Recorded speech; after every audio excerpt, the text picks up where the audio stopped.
Hey guys, it's Domino and it's Friday and I wanted to upload a video about the lunar cycles. I touched base on that in a previous video and I want you guys to understand the importance of the lunar cycle when trying your divinity. We did talk about telepathy. In a future video I will be making a Zener test for you guys so you can try that out to see if you're clairvoyant.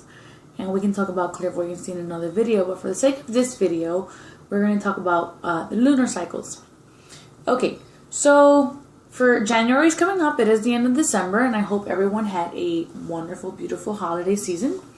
So we're going to talk about what the name of the January moon is. The January moon is considered the full wolf moon.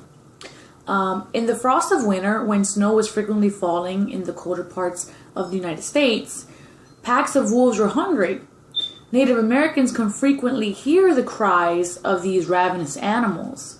Consequently, they named the first full moon after the winter solstice the full wolf moon. This time of the year is the excellent time to consider thoughts and ideas about your past and the mistakes and accomplishments you made through the year. So each month, each full moon has its own name, its own designated name. And for the next month, the month of January, it is the full wolf moon. Okay. So now some people get confused on what moon is what is the name of the moon, and what does it look like. So I have some pictures here. We're going to do this by paper because I do these videos on my phone, so I don't have any software to upload anything. Okay, so we'll start with the full moon since it's the easiest. And I'm going to use this candle as our moon. And let me see if I can find something to cover it with. 1 second, guys.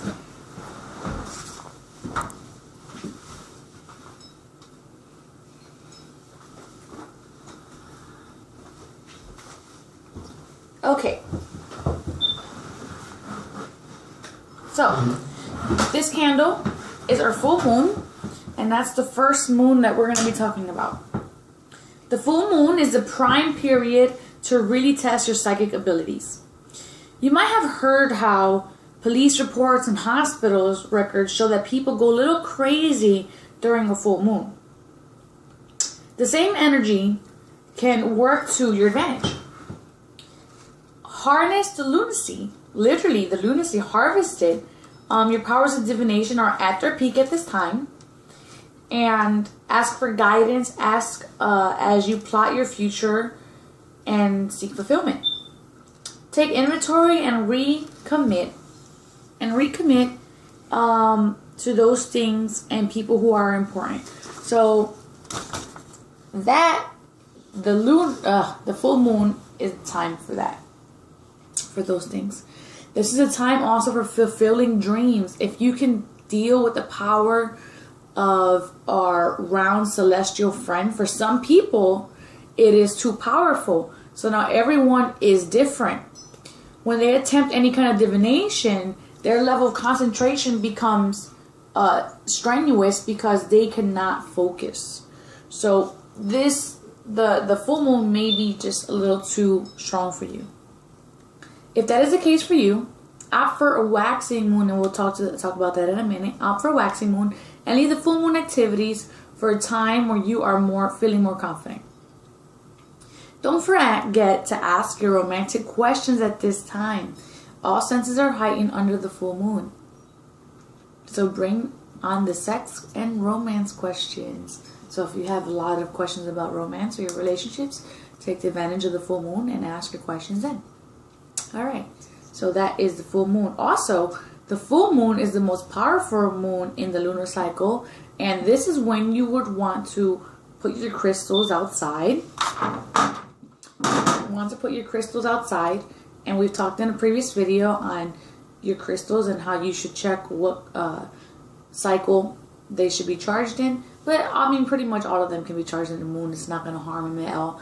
But that is the most powerful time to charge your crystals, especially for moon moon crystals, moonstone. Okay, so the next one is going to be the waning moon. And I did bring something to cover.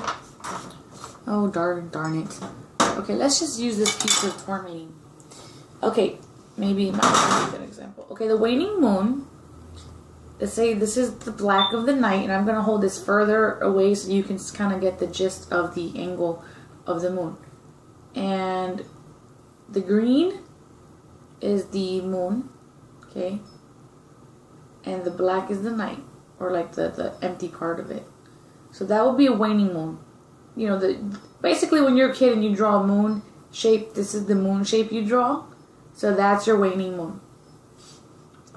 The waning moon is a time for endings. You can get good insight during this phase for when it is time to end a relationship, a friendship, a job, or anything else that has come to its natural completion for you.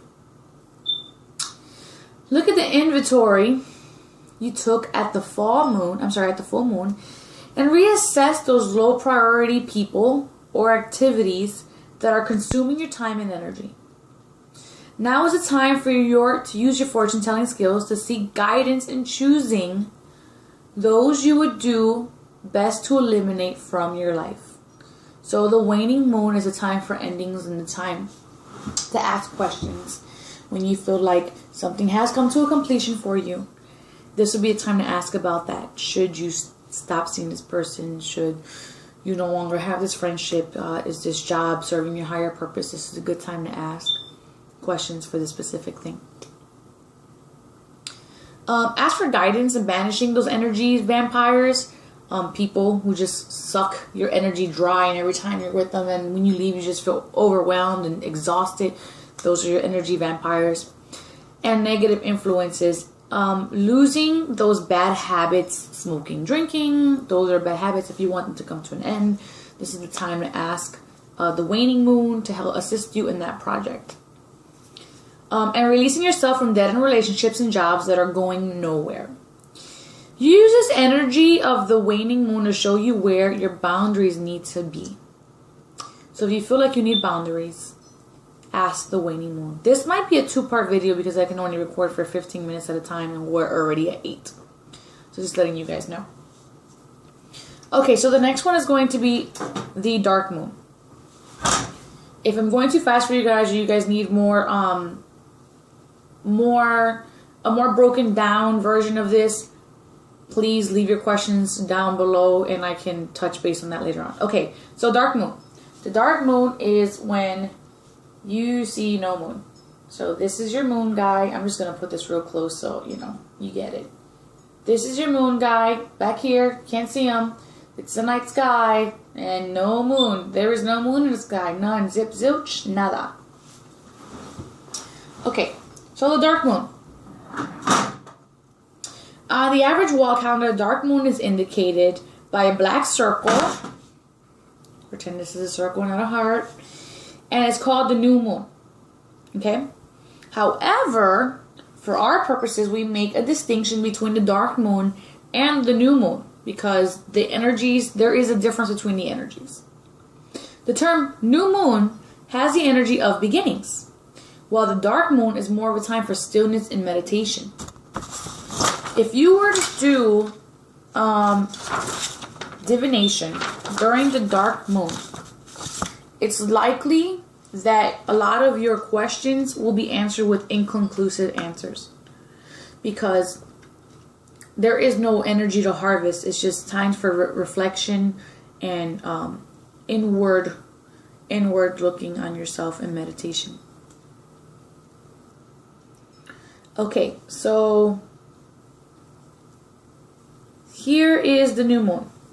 So now we saw that I just lost my train of thought. That the dark moon is no moon at all, just darkness in the sky. And the new moon is going to be just a sliver of moon.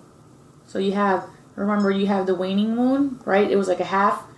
But the new moon is just like a fingernail. Like it's just the beginning tip of a fingernail. Like you got a French manicure. Okay, so that's going to be our new moon. The new moon is also called the crescent moon, or fingernail, or sickle moon. Barely visible at a silver of light in the sky, the new moon is the next phase after the dark moon, which we just discussed, which is when you cannot see the moon at all. As the new moon appears to increase each night, is an excellent time to ask questions that deals with beginnings. Okay, so we had the dark moon for meditation, and now this one is right after, and this is the questions for beginnings. Questions about new relationships, new ventures, new jobs, new friendships. Okay, and creative ideas can be more powerful in this moon phase. So this is the time to ask about these things and see where you will best be suited and maybe help you find your way and where you need to go. This is also time to think about promoting anything you want magnified. So this is time to put intention into the universe. This is what I want to do. This is my this is the direction I want to take. This is the time to put all that contemplation into the universe. In addition to fortune telling about finances, business, dealings, and popularity, it is an excellent time to take action toward improving these things in your life. So this is the time to ask about how you can improve on these things in your personal life. Alright, so that's basically the new moon, which is beginnings. So keep that in mind, beginnings. We touched on full moon, right? Waning moon, which is like the half guy. Dark moon, which is no guy. And the fingernail moon, which is new moon. Okay, so the next one we're going to talk about is the waxing moon, and I have like 4 minutes left on my phone. It's going to take me forever to upload part 2, so if it takes me a while, I apologize. But in the next video, we're going to talk about February through December, what each moon is called, each full moon, and what their purpose is. So let's try to get this waxing moon in here real fast. The waxing moon seems to be increasing in size, and it's on its way to becoming a full moon again. This is an appropriate time to query your chosen form of fortune telling about creating abundance. Waxing moon, creating abundance. You'll want to inquire about subjects that deal with improved finances, good health, relationships of any kind, and bringing in more of anything. So we now this was the half moon, right? So the waxing moon will be a little more. So it's almost full, but not quite. Okay, so it's almost there. It's making our way to the full moon. So anything after the halfway point is basically the waxing moon, and you're getting closer to the full moon. So I hope these little tidbits help you on that. A piece of advice: if you're keeping a journal, which you should be keeping a journal anytime you do any form of divination, if you're practicing, learning, whatever the case is, keep a journal. In your journal, when you put the day of the week up there, put what lunar cycle you're in. This is important because you might not be as accurate during a new moon and maybe more accurate in your psychic abilities during the full moon. Okay, so make sure you keep that up there because that's important, because that will enable you to track your success records according to the different factors and then see if any patterns are arising and then know what works best for you so you can hone that. With the last 2 minutes, I just want to give you a little quip from the Idiot's Guide to Fortune Telling. Yeah, so we all know we are affected by the moon. In fact, the word lunacy was derived from the word lunar, which stems from the Latin and Italian luna, meaning moon. It was through folklore that people associated madness with the phases of the moon. The moon affects the tides here on Earth, and our bodies are 55 to 70% water. So it's obvious that the moon affects us as well. The energy of the moon affects the results of divination. So stay tuned for part 2 and February through December. Alright guys, see you in a minute. Namaste.